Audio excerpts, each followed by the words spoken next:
and welcome to Tarot Talk. I'm delighted today to have with us Natalie Meraki. She is the creator of the Young Witch Tarot and the Mood Tarot and many more creative, wonderful things. Welcome, Natalie. We're delighted to have you here. Thank you. Thank you so much for having me. This is so fun. Yeah, I love meeting deck creators. I think it's such an amazing undertaking. Can you tell us a little bit about your tarot journey? Yeah, so for me, I started with the Mood deck, and it was when I was taking a lot of time to learn tarot.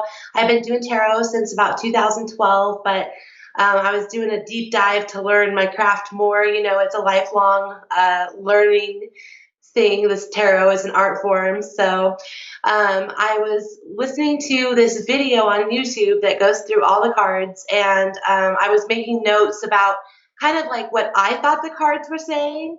And they were kind of funny. And so I started joining some tarot groups. I wasn't in any tarot groups at that point or anything like that. And sharing them around and asking like what people thought. And they were really ridiculous. So I was like, this is not going to be good, you know? But a lot of people really liked them and like begged me to make a deck out of them. And so I did. So that was this deck, the Mood deck. But then I did the Young Witch with Bob, and he had the idea to write these little poems for each card. And then, so we were doing that, and it's just the RWS artwork, but I refined it. I redrew the line art and recolored it. And then it's got a little poem on the bottom of each card. Hopefully this is showing up good on your side. Yeah, it is. It's great. Okay, good. And then I was like, well, Bob, you have to write a book because he's just so well like written. And so he added this 114-page booklet, which I'm pretty sure is going to win a Carta Award this month because I think it is so unique. Like, for instance, the Hanged Man page is upside down. That was Bob's idea. That's awesome. Isn't that hilarious? I was like, he told me the idea. I was like, done. We're doing that for sure. And then I made the Mood Oracle, and that is like my art. That like I didn't copy the RWS for this. I just did my own art, and then I published a game, which I will not state the name of on this. It's, well, I won't state the full name. It's Love, Light, and Go F Yourself. It's basically like the Cards Against Humanity, but Cards Against Spirituality, except for I couldn't use that name because I didn't want to get in trouble legally. And then I published a deck for a beautiful artist named Sarah McMenemy called the Entanglement Tarot. And the Love, Light, and Go F Yourself and the Entanglement Tarot are on their way right now. So those are brand new decks. And that's all my tarot journey. Wow. So are you, on your current projects, are those on Kickstarter or are you just going to go ahead and publish them? They just got off Kickstarter. They both funded. Yay! I think they both double funded. So I know Sarah's the Entanglement Tarot did, and the LLGFY is what I call it. The game deck did. I think it was the funding goal was like 3,500 and it hit 8,000. So I think that double funded too. So yeah, I haven't had any Kickstarters fail. They've all done really well. That's fantastic. I know that a lot of us support tarot on Kickstarter, and I think it's fantastic. It's such an amazing way to help these independent decks be birthed, and it's fantastic. So I love people that love indie decks. Like, I think it's so cool to not just get a mass market deck. In fact, I've whittled my collection down to basically only be indie decks and decks that were gifts to me, because I think it's so cool to own an indie deck that an individual artist created. And like you said, it's so cool to be able to support a small business and an individual artist. Absolutely. And you know, the independent decks, I always tell people, I have a shop in the Midwest too, where I sell tarot decks and a lot of other things too. And I always tell people, never hesitate to purchase a deck that calls to your heart, because, not only is it fabulous for you, but every time a tarot deck goes out of publication, it skyrockets in value, and the independent decks even more so. So I think, not only are they fantastic to use and love and enjoy, but they're also a great investment. Yeah, totally. I totally agree. Tell me about your artistic process. So, how do you do your artwork? So I use my iPad Pro and Procreate app. And I love Procreate. It's a $10 app. You just use your iPad pencil, and you can use all these different brushes. And so I use the cartooning mono white weight for all of my decks. And it's like, so let's see, for mood, I took the public domain line art and just took out the backgrounds and recolored it, but it looks pretty good. And then for Young Witch and for Mood Oracle, also for Young Witch, I redrew with the mono weight brush all of the edges. I don't think I can get too close here, but it gave it a much crisper look. And then I just recolored to actually add some people of diverse colors. Obviously I would love to add all sorts of different abilities and LGBTQ and all of that, make it as diverse as possible. But with using the RWS art, I'm sort of limited. I do plan on making a deck with my own art besides the Mood Oracle, which is sort of joke art. What I like about having the RWS art in my first two decks is that you don't lose any symbolism. Because I think when you're learning, I call my decks edutainment decks, education and entertainment. And I think when you're learning, it's really important to learn all of the symbolism that's in the RWS. Or if you're using Thoth or however people say it, or the Tarot de Marseille, learn those systems in their entirety, and then go to the more artistic decks. Recently, I saw a card from the Light Seers deck that was the Hierophant. And it was just a chick in a shirt with that Hierophant design that's on his post on the shirt, and a tattoo. And I'm like, how on earth would you know what that card means if you didn't know already from reading the RWS? You know what I mean? So I think it's a really important foundation to have. There's got to be a way to do it where you still have all the symbolism, but you can add more diversity. Either way, I think it's important to start people off with those, as close to the RWS as possible. I'm an RWS reader, so.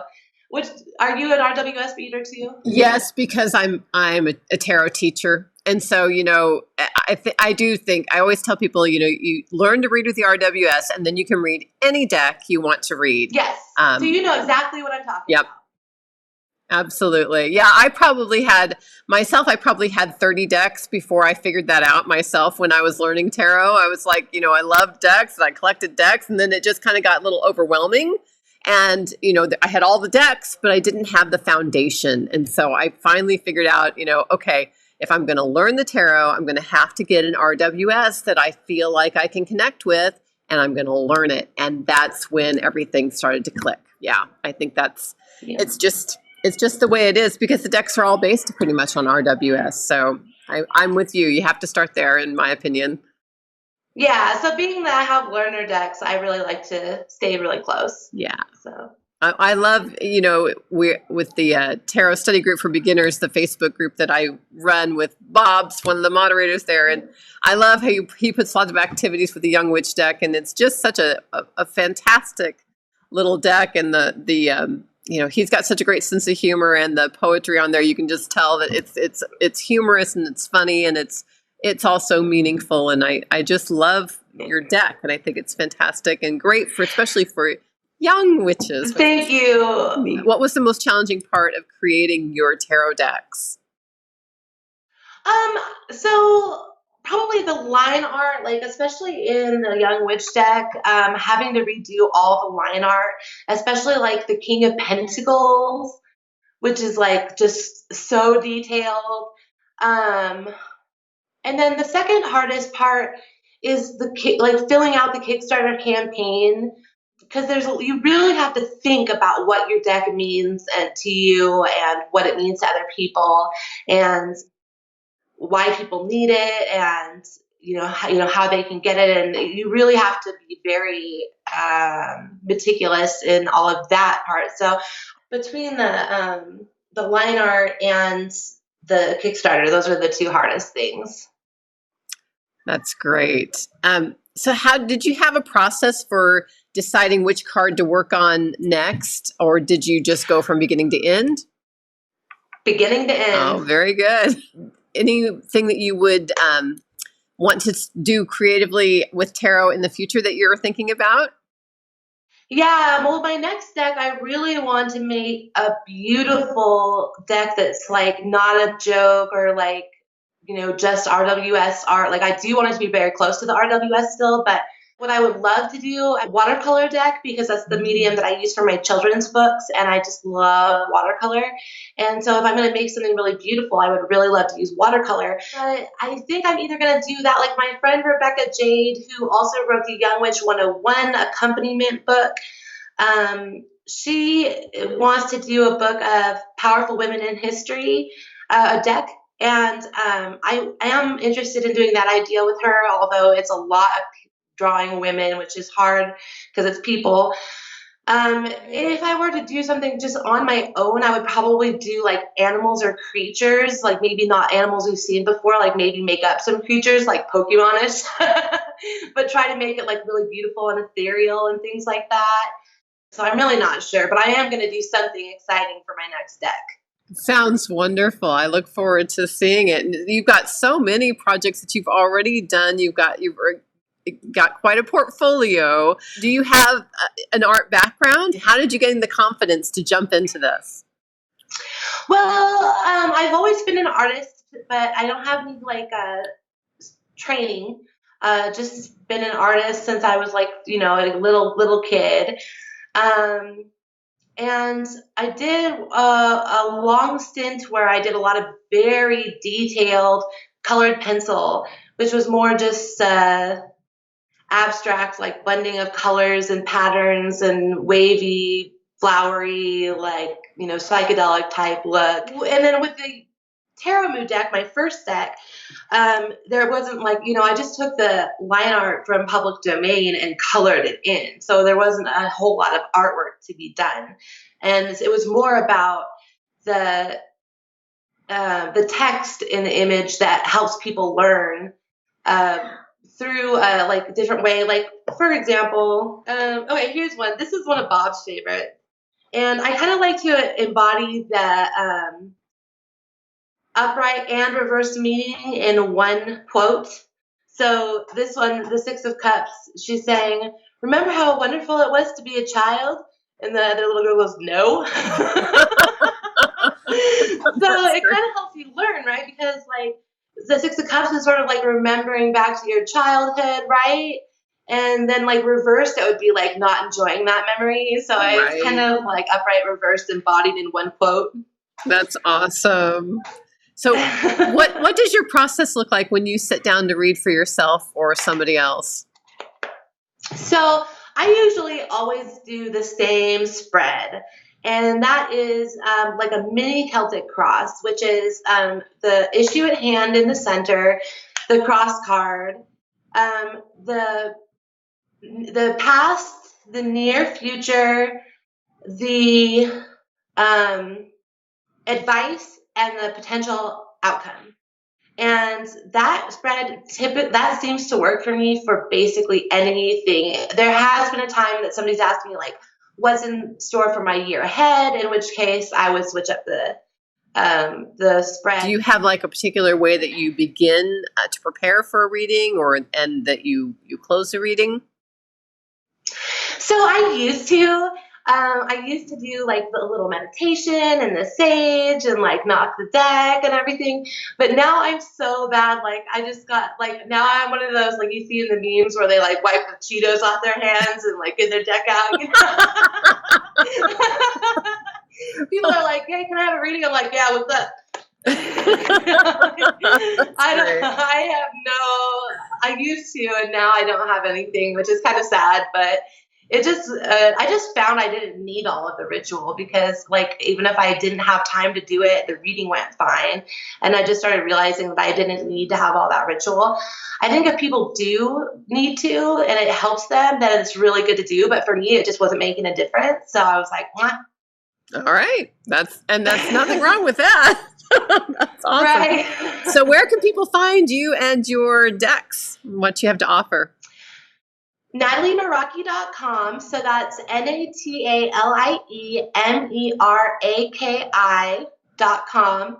And there you can find all of my decks. I also am teaching a class where I have a 30-page PDF where it teaches you how to make a deck yourself, tarot or oracle, starting from just the concept to the creation, to the Kickstarter, to the sales, to the fulfillment. And it just takes you through the whole process. If you sign up for that class, it's the PDF, and then videos are coming next month. It will come I'll email them to you as soon as I have them. And then it also comes with mentorship. So that means you can either email me or Facebook message me or call me with any questions about what's going on with your deck and the process you're at part of the process you're at right now, and I will help you. So yeah, I got a lot going on the website. That's fantastic. And we'll link to that below the interview here so that everybody can find you easily. And I'm just delighted to have had a chance to talk with you, Natalie. I love your decks. I love your creativity, and I look forward to seeing what comes next for you. Thanks for joining us. Thank you so much. Thanks. Thank you for having me.